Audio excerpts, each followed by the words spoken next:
Sequoia Enterprise Solution Training. Welcome, everybody. And while we're waiting for other people to come in, if you don't mind, unmute yourself. Let us know that where you're calling from. Don't be shy. Jim from Hi Phoenix. everyone. Hey, Jim. Hey, Judy.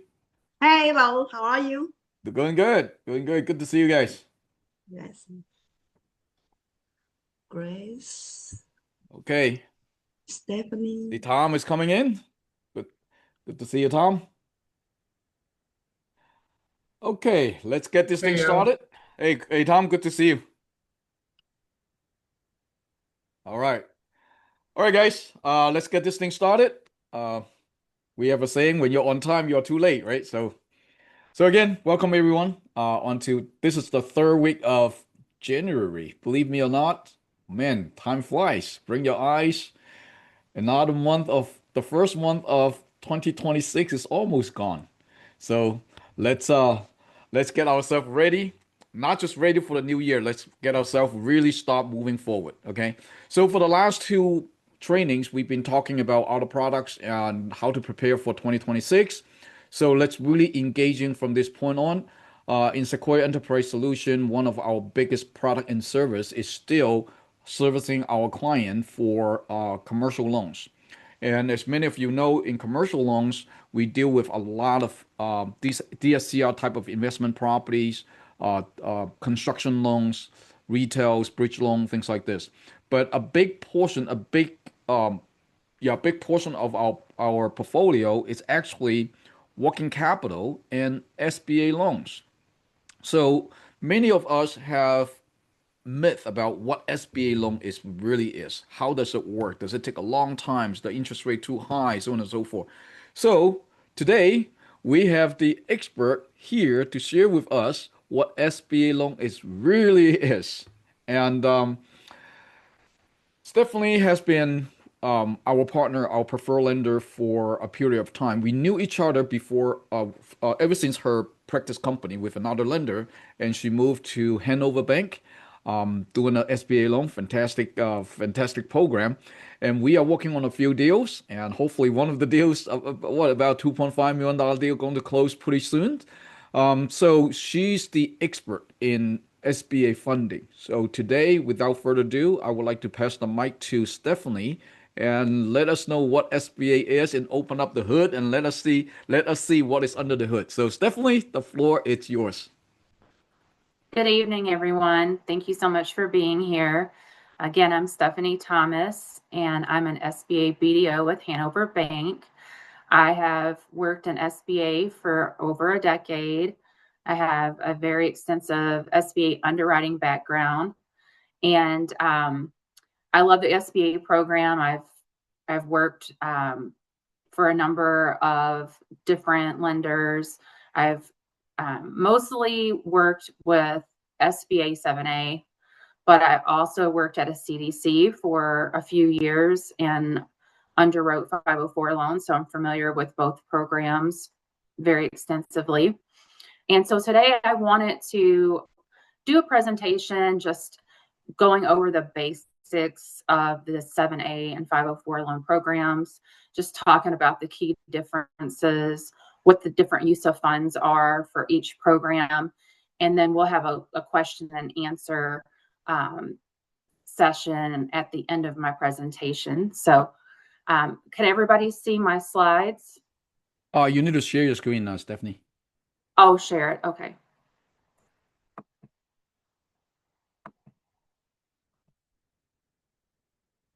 Okay, great.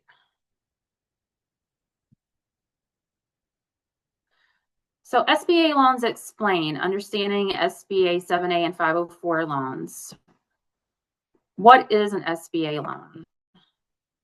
So SBA loans are partially guaranteed by the U.S.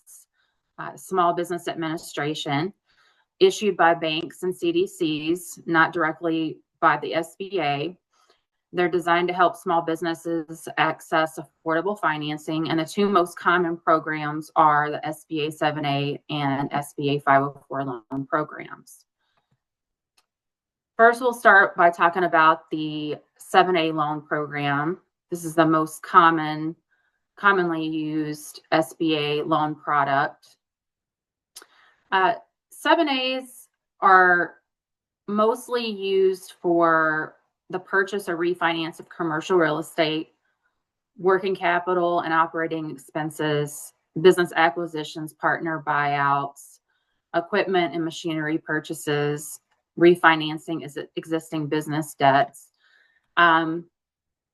It can be used for buying or expanding a business, owner-occupied commercial real estate, business acquisitions, including goodwill, working capital, refinancing eligible business debt. One of the more common uses for refinancing existing business debt is for commercial real estate or other qualifying business expenses. But one thing I want to share about that is SBA no longer refinances MCA debt. So that's a big change that the SBA made last year. We can no longer refinance MCA debt. So I just wanted to highlight that. And then key loan terms for SBA 7A loans. Typically your down payment is 10%, but that can vary, from deal to deal. Special use properties, startups usually have, a 15% equity injection requirement. The interest rates vary from deal to deal. They can be variable or fixed, but they are capped by the SBA. Interest rates are based on prime plus the bank adds a spread from generally 2% to 2.75%. The terms for working capital, we can go up to 10 years, real estate up to 25 years. There's no balloon payments with SBA 7A term loans. Who qualifies for 7A loans? The business has to be a U.S.-based business. There was recently a change as well with the citizenship requirements. So now all 20% or more owners have to be a U.S. citizen or have a green card. That's a recent change from last year on citizenship immigration requirements. They have to operate primarily in the U.S. They have to meet the SBA size standards. Owners with 20% or more ownership must personally guarantee the loan. And then they must demonstrate the ability to repay the DS. Generally, the DSCR minimum requirement is 1-to-1. Why borrowers generally choose SBA 7A? There's lower down payments than conventional loans, generally 10%, longer amortization for better cash flow. You can finance goodwill and acquisitions, more flexible credit standards than traditional bank loans. And then the SBA 504 loan program. So the SBA 504 loan program uses are owner-occupied commercial real estate purchases, ground-up construction, heavy machinery with longer useful life, refinancing eligible fixed assets. The borrowing entity must occupy at least 51% of the existing property, 60% for new construction. And so also with 504 loans, 504 loans have to go through a certified development center. So certified development centers partner with banks to structure and approve the loan. So generally that looks like the bank is 50% of the project. They always have to be at 50%. The CDC is at 40%. And then the borrower has a down payment of 10%, 15% for startups or special use properties, 20% if it's a startup and a special use property. For loan terms on 504 loans, there's no formal cap. The CDC portion is capped at 5 to 5.5 million. Interest rate for the CDC portion is always fixed for life. Real estate terms, you can go up to either 20 to 25 years, equipment loans or 10, even up to 20 years if the equipment has that long of a lifespan. And then there's also no balloon payment on the SBA portion. Who qualifies? Again, it has to be a for-profit U.S. business, tangible net worth of less than 15 million. So a lot of the same requirements as a SBA 7A. It's just uses for 504 loans are, different from SBA 7A. The SBA 7A program is much more flexible, but the 504 program is basically limited to hard asset purchases, such as, commercial real estate purchases or equipment.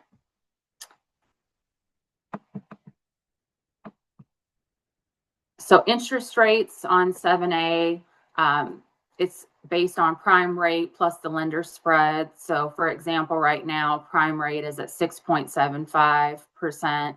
At Hanover, we generally add a spread of 2%. So right now, our average interest rate for a 7A loan is 8.75%. For a 504 loan, their CDC portion is a fixed rate based on U.S. Treasury rate, and then the bank portion is negotiable. So basically, you have two separate loans. When you have a 504 loan, you have your bank portion, and the terms generally have to match the CDC portion, but the interest rate can either be fixed or variable based on each lender. Sometimes we also can do a blended interest rate that's lower for long-term real estate transactions as well. So it does vary from bank to bank. So program comparisons, SBA 7A, again, it's more flexible. It can be used for working capital, partner buyouts, business acquisitions, etc. SBA 504, fixed assets, real estate, can't be used for working capital, inventory, refinances, business acquisitions. It's only hard fixed assets.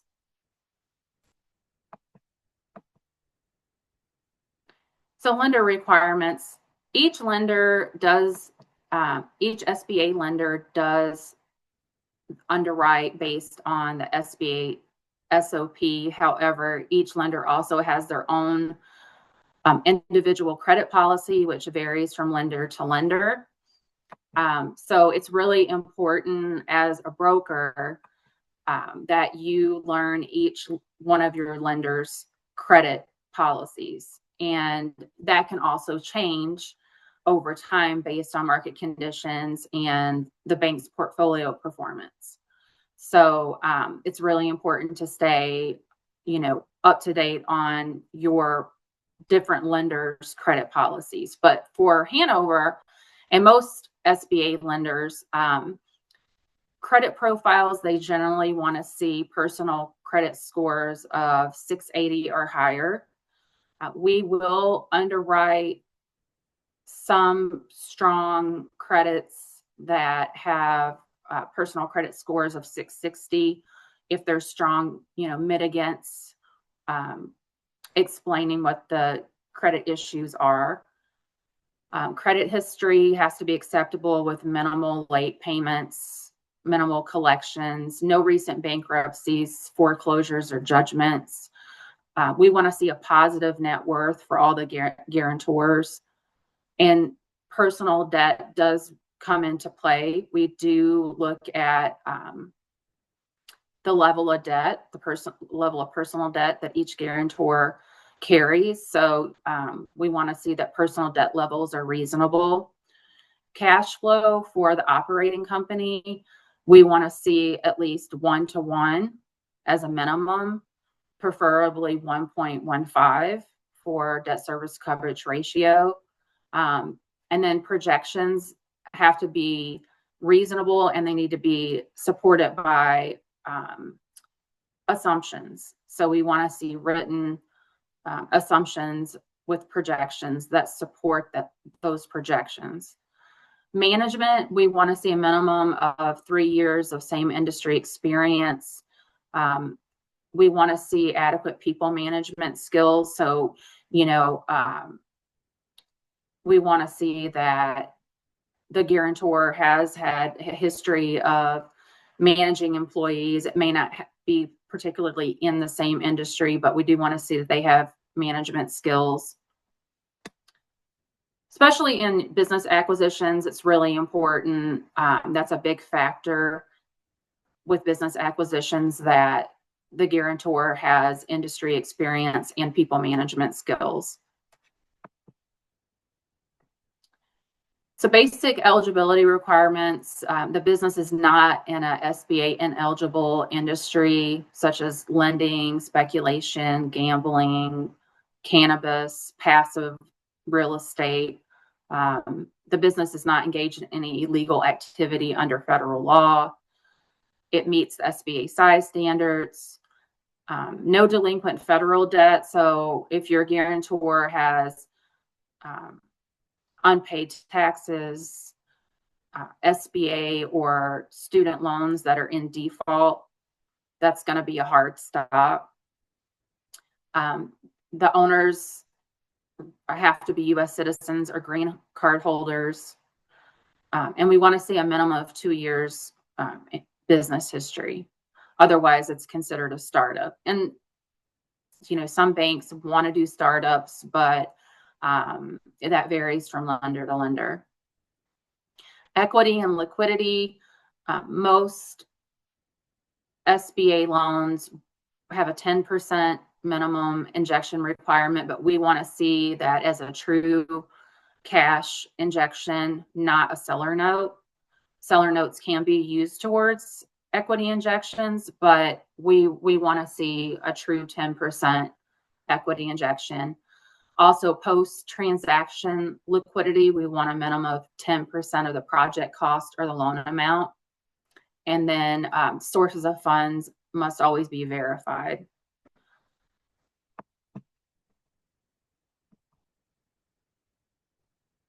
So each bank, like I said, they have their own credit policies that change according to market conditions and their portfolio conditions. For Hanover Bank, these are the industries right now that we are not funding. Gem startups, we never fund cannabis. Medical spas, float tanks, cold plunge, contractors, MC debt holders. So anyone that has MCA debt currently or in the past, we won't fund them. Smoke shops, exterior corridor hotels, transportation, jewelry stores, retail online or storefront, startups, and then also low-rated franchises. The preferred requests that we look at are owner-occupied commercial real estate.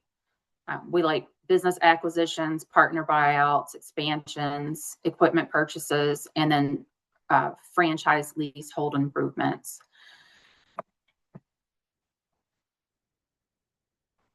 So which loan is right for your borrower? Just a rule of thumb for 7A, if you have a working capital business acquisition, you need flexible terms.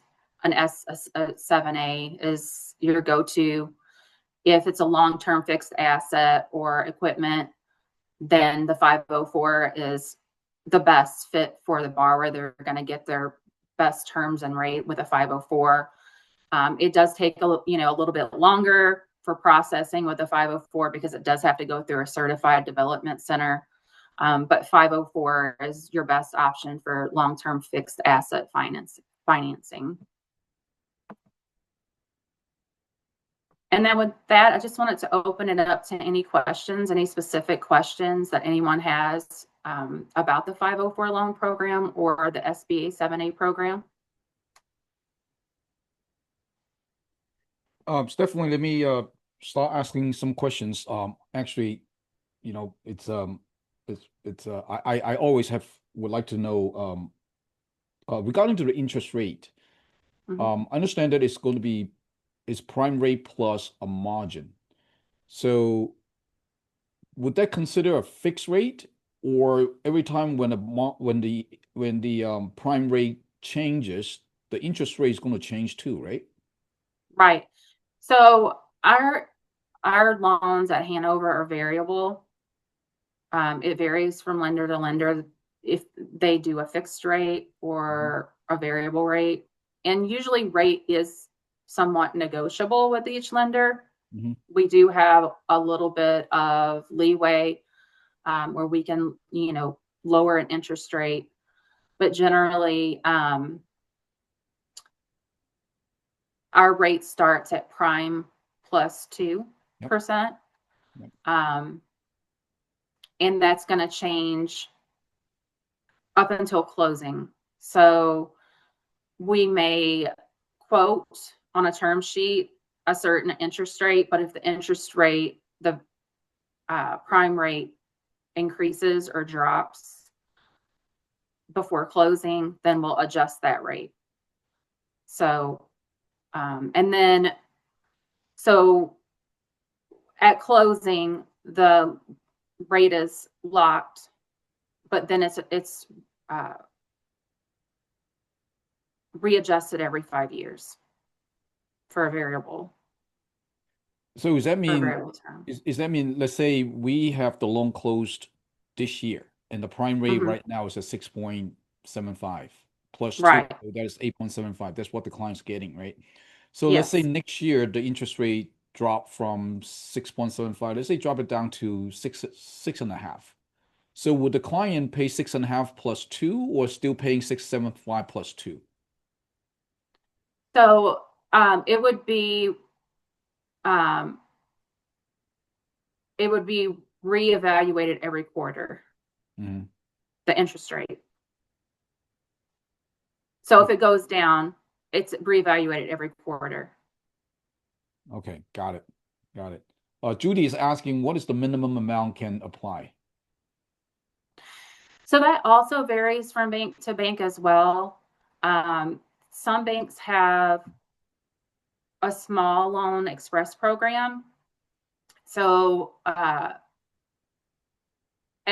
Hanover, we used to have a express program. Right. So for express programs, the loan amount is $25,000 up to $350,000. And banks can even in the express program go up to $500,000 for real estate through the express program, but not all banks have the express program. A lot of banks are getting out of the small loan sector, which is very disappointing. But at Hanover, our lowest loan amount is generally $350,000. Sometimes we will look at smaller requests, but they're more on a case-by-case basis. It's just mostly because rather you're processing $150,000 loan or a $5 million loan, it takes the same amount of time and resources. So that's why a lot of banks are getting out of the small loan, sector, because it takes up too much time and resources. So yeah, that is absolutely true. And I think I totally get it why from the bank's perspective you guys are getting out of it. And as a broker, we are trying to get away from it too. It just economically just does not make sense for us to do a $10,000 deal, $20,000 deal. So yeah, I totally get it. Tom, looks like you have a question, Tom. Yeah, Stephanie, you mentioned, I think it was on I got it mixed up. I think it was on the 504. There were actually two loans. What did you mean by that? So they're actually two separate loans. So the bank will be 50 at 50, will do a loan for 50% of the project cost. The bank always has to be at 50%. They can't be less than 50%.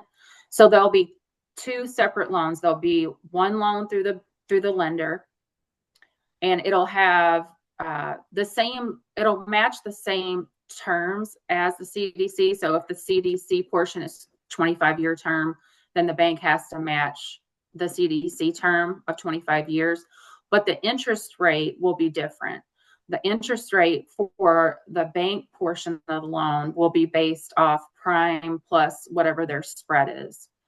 And basically banks will mostly base that spread portion off risk. So if it's a higher risk loan, they're going to generally have a higher spread.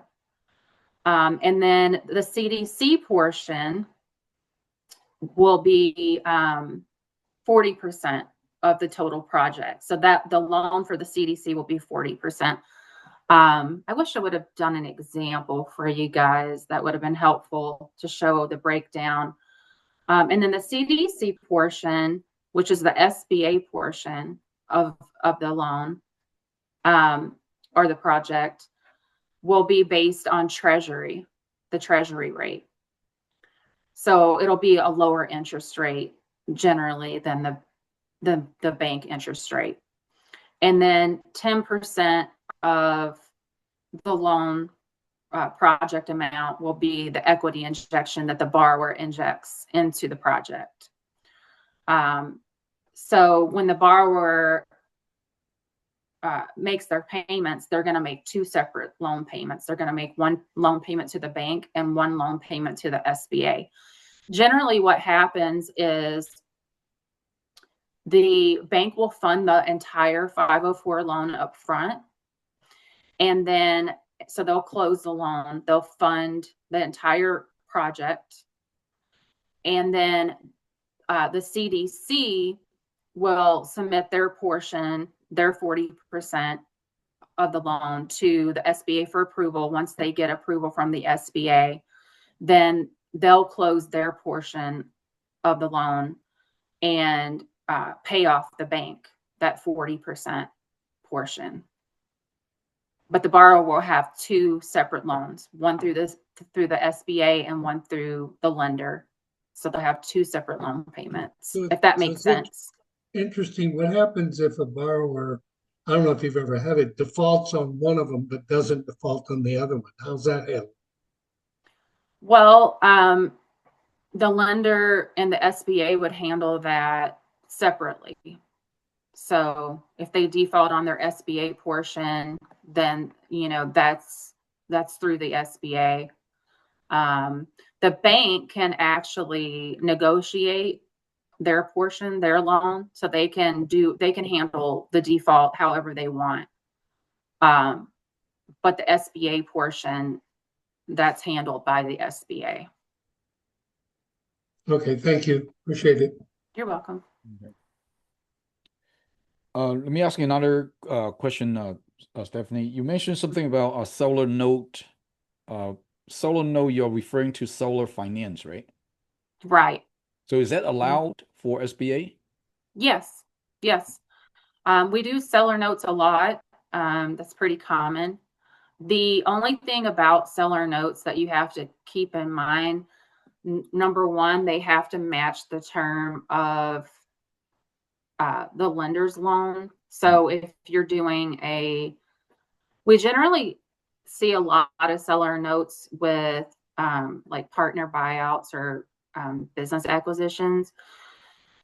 So if the bank is a 10-year term then the seller note has to match. It has to be on a 10-year term, and it has to be on standby for the life of the loan. So the borrower can't make payments on the seller note for the life of the SBA loan. And they can't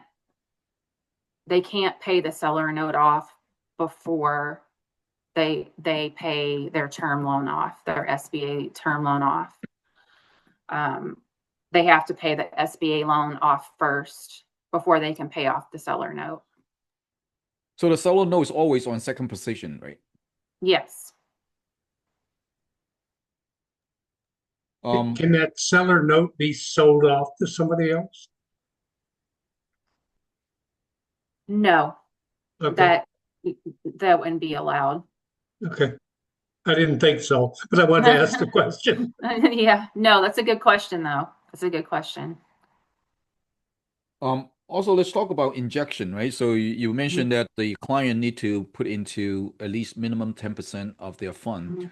What can be used as the injection fund? Does it has to be come from one account? Does it have to be seasoned?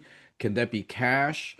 Can it be fund wire in from another business partner? Can you run by that a little bit more in detail? So equity injection, what's most important is that it's traceable. So it can't be cash. It has to be seasoned in a bank account for at least 60, preferably 90 days. And we have to be able to source it with bank statements. So we have to be able to verify that it's been in a specific bank account for, like I said, 60 to 90 days. You can also, you can use affiliate if a business has affiliates and they want to use affiliate cash for their injection requirement, they can do that. But again, it still has to be, traced and verified from bank statements. Also, borrowers can have their equity injection gifted to them. So someone could gift them equity injection, but again, it has to be verified with bank statements, and we have to get a signed gift letter, they call it, from the person that is gifting them the equity injection. And then there are other, and I can always do a separate training on that as well.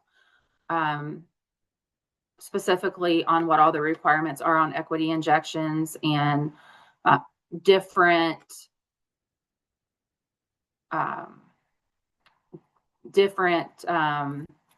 things that can be put towards their equity injection, because a lot of paid out expenses that the borrowers incur before they even apply can be used towards their equity injection. For example, we do a lot of franchises here at Hanover. And so a good example would be, a borrower buys a franchise and they have to pay that, franchise fee. That can count towards their equity injection. Expenses that they pay for an architect or an engineer, those specific expenses can count towards their equity injection. But I could always do a separate training too, specifically on equity injections, talk about what can be counted towards equity injections, what can't, and specifics on that. Okay, that's very good. Yeah, by the way, Stephanie is not just going to be here just tonight. We have an agreement that she's going to be coming on board on a regular basis, at least once a month. So she has a lot of knowledge and a lot of topic that she will be sharing with everybody. So don't miss her training. Experience, Stephanie, can you share with us how do you evaluate experience? So, obviously you look at people's resume, right? But is that enough to just verify the experience, or there's more stuff that you need to look at to We verify the always experience? ask, yeah, we always ask for a resume for any key employees that are going to be working in the business, um, the borrower. We we prefer the borrower to have direct industry experience. So, for example, you have a restaurant manager. He has, he's been managing a restaurant for 5 years, and he decides, he wants to go and purchase his own restaurant. That would be an example of direct industry experience. But it's not always the case. Any kind of management experience, even if it's not in that particular industry, but a borrower was a manager for 3 to 5 years at, any type of company, we want to see that they have verifiable, management experience. Hmm. We prefer industry, same industry experience. Sometimes it's may not be directly the same industry, but it's transferable. So say someone wants to buy a restaurant, and they have some kind of, food industry experience. It may not be directly, a restaurant, but they have some kind of food industry experience. That would be considered transferable experience. But that, especially in business acquisitions, that's extremely important. That's a big key factor is, there's verifiable management experience, there's transferable industry experience, and, are there key managers and employees, current employees staying in place? So basically the business can continue as normal after the transaction is complete. So those are some big ones for industry experience. So you mentioned something that's very important to us. You mentioned that key employees. So let's say the principal, the client experience is not strong enough for whatever reason. But however, let's say he wants to went out there to purchase a IT company or a manufacturing company, and the existing staff, they're all going to stay. It's not going to go anywhere. But they are not part of the company. They are just employees. How would you evaluate a deal like this? You know, since they are just employee, and my thought is that, hey, they can leave anytime. What if they just leave? And so how, as a bank, how do you see something like this? Well, one of the suggestions I have structured deals. I always recommend different structures and try to guide my brokers and borrowers on how to structure a deal to get approval. We just recently had a business acquisition where that was actually a factor. There was a borrower that wanted to purchase an existing successful cash flowing restaurant in New York City. He did not have restaurant industry experience, but all of the staff were going to stay in place. The long time manager, he was going to stay in place. He actually offered the manager 5% ownership in the business to basically lock him in. And so I suggested that structure to him. And so he was able to get approval because it made the bank feel more comfortable, like you said, that this manager isn't just going to walk away because now he has 5% ownership in the business. The other another good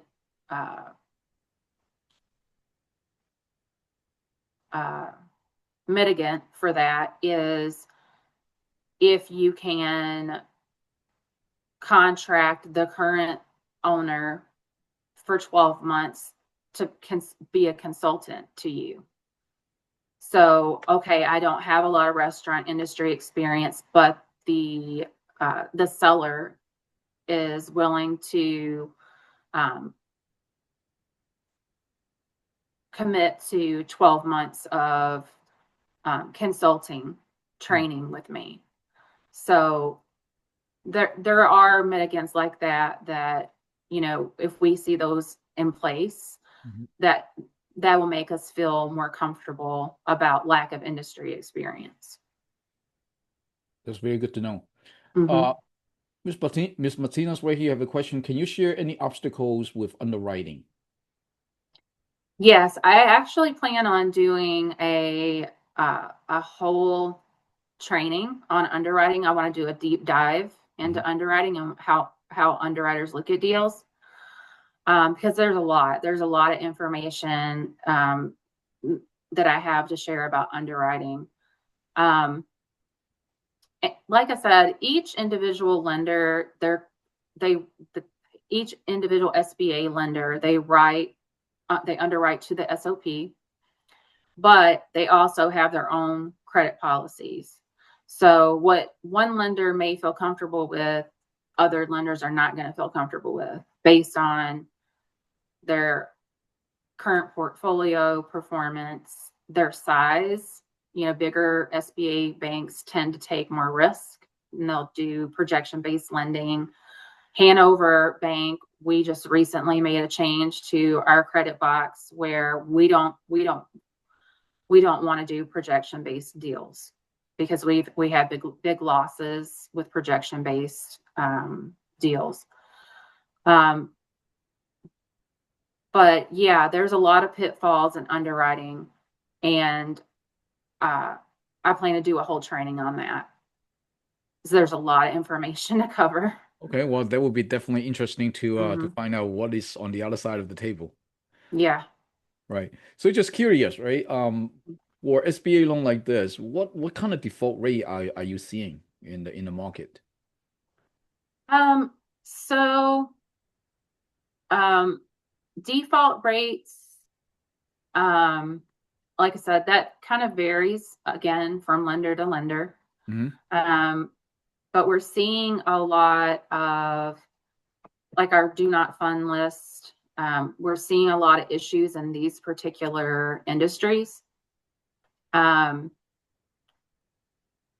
Contractors, transportation, and when I say transportation, I'm not talking about FedEx, UPS. It's more the mom and pop type of long haul trucking industry. Contractors, it's a high default rate there. Gym startups, medical spas, not so much. Dermatologists ran medical spas and, you know, those types, but medical spas are a big one. Smoke shops, a lot of lenders aren't doing smoke shops anymore. But, you know, a lot of times there's information out there that's not accurate. You know, one of, like, Live Oak, a lot of SBA lenders like Hanover, we look at bigger SBA lenders and what they're doing because they do such high volume in SBA lending that they can see the trends. You know, they've really gotten out of the hospitality industry completely. We still feel comfortable with it. It's something that, you know, we've had success in our portfolio with and feel comfortable lending in that, you know, that area. But So yeah, that's really what we're seeing right now. These industries here on our do not fund list are what we consider very high risk right now. Okay, well, if that's the case, let's flip the coin, right? So, what would you like to fund? I mean, again, Mhm. many of the consultant in this room right here, Mhm. we have not yet been exposed to SBA. So, what would you suggest our consultant to focus on, or what industry we supposed to focus on that have a much higher success rate to get funded? So, hotels are good. Hotels, branded hotels. Um, Professionals, so accountants, dentists, uh,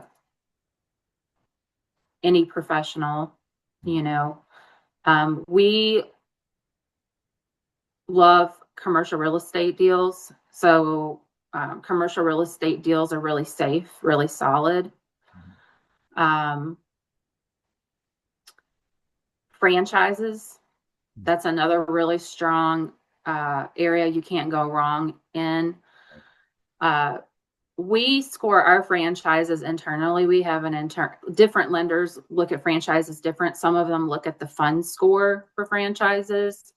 We actually look at the franchise disclosure document, and we have our own internal scoring process at Hanover. But we like franchises that are seasoned, not 1, 2, 3 years old, that don't have a lot of financial data to back them up. That's something I do for all of my brokers is if they have a franchise that they are interested in funding, I always tell them, send me the FDD and I'll score it for you and let you know if it's a good, solid franchise or not. You know, you want to look at, and we could always do a training on franchises too,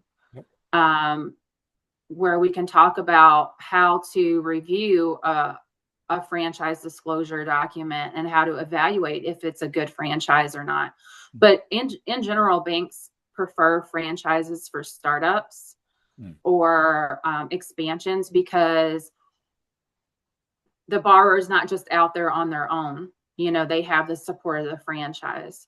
And we see much more stronger success stories with borrowers who do a franchise restaurant versus a non-franchise restaurant.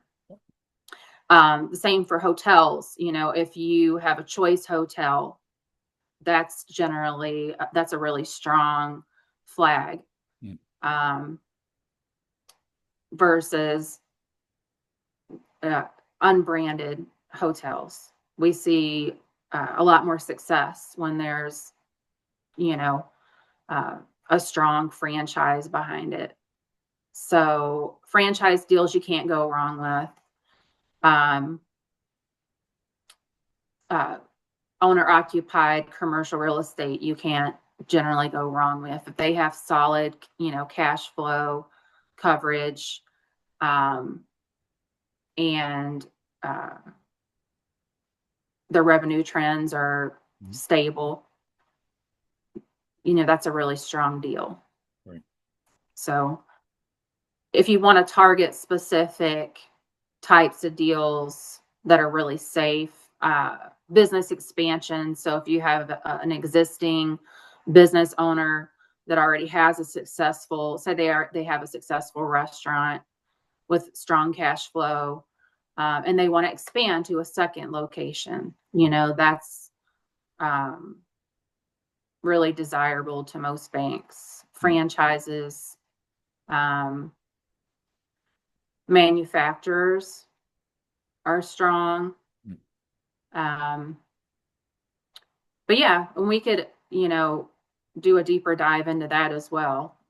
You know, what kind of how to target specific type of deals. You know, I can share what I do to target specific you always have to think of who's your ideal borrower and where am I going to find that ideal borrower? Mm-hmm. Mostly I feel that comes from accountants, finding, good accountants that you can work with that can refer clients to you. Mm-hmm. Commercial real estate brokers. I have a lot of relationships with commercial real estate brokers. Mm-hmm. Let me think. Attorneys. Mm-hmm. Attorneys are a good one. If you want to find really strong borrowers, mm-hmm. attorneys are good referral sources. So, yeah, and we could always do another a deeper training for that too. Cool. So, Tom, looks like you got a good question. Yeah, Stephanie, back to franchises a minute. When you're talking about franchises, are you talking about financing the franchisee buying or the franchisor who has a business and wants to now franchise it out? Or are you talking about both? So I'm talking about borrowers that either want to start a franchise or they own an existing franchise and want to expand their franchise. So, for example, I just did a franchise deal for a borrower. She's an individual owner that already had a successful Auntie Anne's location, and she didn't own the location. She was leasing the location. But she had really strong cash flow. She was very strong individually. And she wanted to expand to a second Auntie Anne's location. So we were able to finance her to expand to a second franchise location. So that's the type of franchise transaction that I'm referring to. Okay. All right, great. Well, thank you so much, Stephanie, for a lot of insight. Obviously, a lot of things that we are unheard of. We're definitely looking forward for more topic to come, such as the franchise underwriting, and I'd love to hear what's going on the behind the scene, right? Yeah. So, yep. So again, looks like Raymond has a question. Raymond? Yeah. What about a non-citizen if they have like a 40% of ownership and the American citizen have a 60% ownership that work? No, it used to be prior to this year, and the SOP is always changing. So I try to keep everybody updated on the changes, but they just changed that rule, the citizenship rule earlier this year, where the business has to be 100% owned by either a U.S. citizen or a green card holder. So even if they have a visa, they don't qualify. They either have to be a U.S. citizen or a green card holder. So it has to be 100% owned by a U.S. citizen or green card holder. Got it. We used to be able to. How long does it take for the process from the beginning to funding? 1 month, 2 months, 3 months? So it depends on what type of Normally, SB. I mean, just a rule of thumb, like Yeah. So generally, 30 to 45 days it takes Hanover to close a loan. So real estate deals typically take a little bit longer than, say, a franchise leasehold improvement loan, because you're waiting for third-party reports to come back, like the appraisal and the environmental, which sometimes can take longer than you expect. But generally 30 to 45 days, as long as the borrower is motivated and they're, communicating well with underwriting, providing documents as we request them. a lot of the myth about SBA loans taking so long to process and close is really based on the borrower, because I have some borrowers that are really responsive. They communicate well. They get back to me right away when they're in underwriting. Underwriting may request additional documents, and they're quick to provide documents. And we can get their request turned around quickly. Then I have other borrowers that it may take them 3 or 4 weeks just to get me, their tax returns. And so it slows down the process. So I think the key for brokers to get their deals turned around quickly is to submit a really comprehensive document package up front. So, if we have everything that we need up front, we can turn deals really quickly. But when we're receiving, a couple of documents here, and then a week goes by and we get a couple more documents, that can really draw out the process. So that's just something to keep in mind. Okay, got it. I have a potential client. He already have a SBA loan, and they are primarily resident as a collateral, but it has like a $1 million equity in there.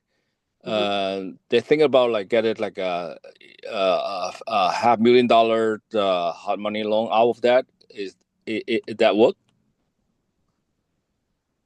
So if they're applying for are they going to apply for an SBA loan? They already have it. They already have an SBA loan, and then they want to take some money equity out of that house. Out of their home? Yeah. Equity? Yeah, yes. They can do that if they already have a SBA loan that's closed. I would never recommend if they're in the process of getting an SBA loan to make any kind of financial changes. Already closed.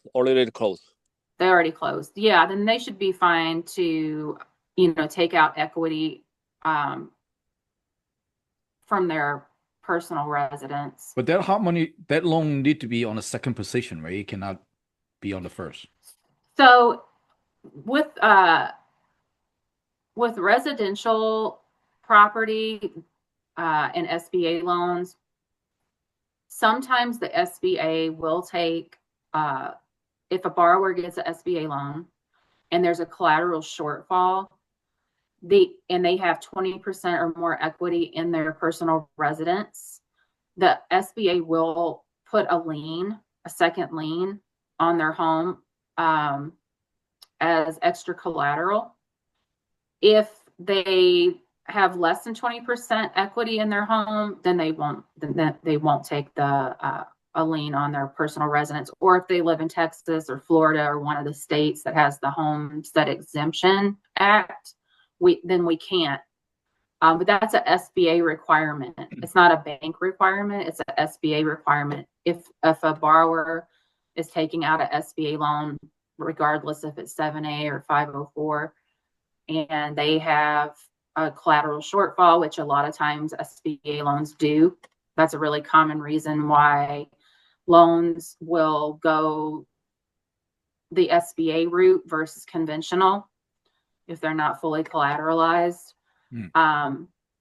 So we do that a lot. We put second liens on personal residence a lot for SBA loans. I think what Raymond is trying to say is that for that particular client already has an SBA loan. The SBA loan already put a lien on the property. Now, however, the property still have a lot of equity on it, and he wants to take out to apply for a hot money loan. So the hot money loan need to be on a second position, subordinating to the SBA loan that he already have. Is that correct? Yeah, so they would be behind if he were to take any kind of loan against his home. They would have, and the SBA does have a lien on their residence, then yeah, they would have to be behind the SBA because the SBA will not subordinate to any Right. other lender. Right. Okay. So, mm-hmm. Okay. Yep. Oh, good. Well, again, Thank you. thank you so much. Definitely a lot of information right here for us to sink in. And the time is up. So I hope everybody got the information. And the most important thing for us here is not to just to learn about SBA loan, right? So what we try to do right here is to understand what SBA loan is and understand about the product, how this product can help small businesses.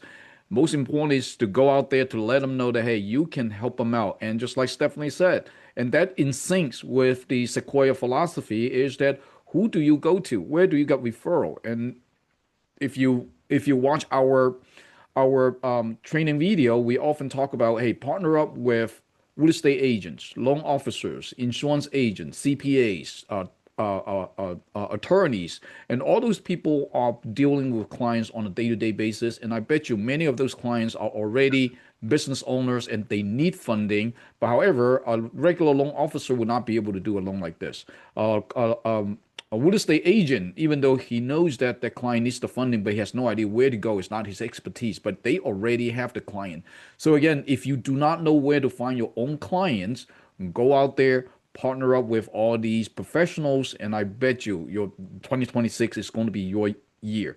And as I mentioned to everybody, that is how many of us started in this business. Personally, the first 9 months of my career back in the days, I didn't know what to do. But one thing I knew is that to partner up with all these professionals, and ever since then, I never actually go out there to look for a client myself. And all these clients would just come to me through all these channels. So again, I encourage everybody to really rethink about how you want to build this business and look at our platform. We have Stephanie, we have many other lenders like her that is behind us to help us out, to support us. Tremendous amount of knowledge, tremendous amount of product, and it's a huge market out there. And however, it does not matter how good the product is and how big the market is, and if you are not out there shopping for deals, none of this thing will matter to you. So, ladies and gentlemen, hopefully you learned something tonight, and I bet you Stephanie is going to be coming back to our platform every single month, and we definitely welcome you, Stephanie. And so, Thank until you. then, thank you, everyone, and have a very good night. And for those of you who are in Texas, stay warm. I know that you guys have a huge snowstorm over there. So it's here in Maryland area. So again, if you are in the snow zone, make sure that keep yourself safe. Okay, until then, good night, everyone. See you next Wednesday. Thank you, Thank Stephanie. you. Thank you. Thank you.